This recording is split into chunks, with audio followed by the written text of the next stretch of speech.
এই সার্জিসের মুখেই আমি প্রধান উপদেষ্টার স্তুতি শুনেছি এবং ফেসবুকে স্ট্যাটাস দিয়ে বলেছে ৫ বছর ১০ বছর তাকে রাখতে পারলেও তার মন ভরবে না, মনে হয় আজীবন রাখি না, এরকম বলিনি। এরকম মানে ভাষাটা আমি বলতে পারবো না, তবে ৫-১০ বছর রাখার আকাঙ্ক্ষা ব্যক্ত করেছেন আপনি আপনার ফেসবুকে স্ট্যাটাসে।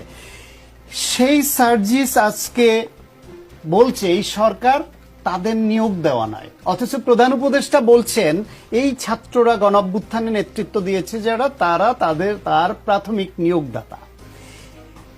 তাদের ৩ জন ছাত্র প্রতিনিধি ওই সরকারে উপদেষ্টা হয়েছে এবং সরকারের সঙ্গে তাদের যে সখ্য সেটা সর্বজন বিদিত। ডক্টর মোহাম্মদ ইউনূস অভিমান করেন তিনি দায়িত্বে থাকবেন না, পদত্যাগ করতে পারেন, সেটা প্রথম তাদের প্রতিনিধির মাধ্যমেই আমরা জানতে পাই। সেটা জাতীয়ভাবেও জানানো হয় না বা ওনার প্রেস সেক্রেটারি জানান না, উনি নিজে সরাসরি জানান না। এনসিপির দেওয়া যে প্রতিনিধি উপদেষ্টা বা ওনাদের দলের এখন প্রধান তিনি উপদেষ্টা ছিলেন, তার মাধ্যমে জানতে পাই আমরা। বেসিক্যালি আজকে যে কথাগুলি সার্জিস বলছে এটা ৩-৪টা কারণ থাকতে পারে। এক হতে পারে তাদের নিয়ে সরকারের যে আকাঙ্ক্ষা ছিল যে একটা ভ্রূণ তারা তৈরি করেছে, সেটা জন্মাবে, অ্যাডাল্ট হবে, তারপর তার হাতে জমিদারির হিস্সা বুঝিয়ে দিবে, সেই আকাঙ্ক্ষা নিয়ে এনসিপি তৈরি হয়েছিল কিনা।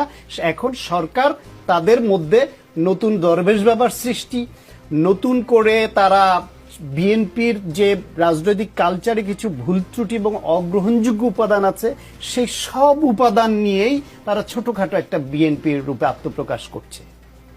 বাংলাদেশের মানুষ যে বিএনপি, আওয়ামী লীগ বা অন্য দলের রাজনীতি নিয়ে সবসময় হ্যাপি ছিল তা না, তাদের অনেক ভুল ত্রুটি ছিল বলে একটা পরিবর্তন তাদের মধ্যে চাচ্ছিল। আমরাও চাচ্ছিলাম যে এনসিপি যেহেতু রাজনৈতিক দল হিসেবে আসছে, তারা এমন একটা রাজনৈতিক কালচার নিজেরা চর্চা করুক যার মাধ্যমে ওই দলগুলা প্রেসারাইজড হয় যে আমাদেরকেও জন আকাঙ্ক্ষা ধরে রাখতে হলে রাজনীতি পরিবর্তন করতে হবে।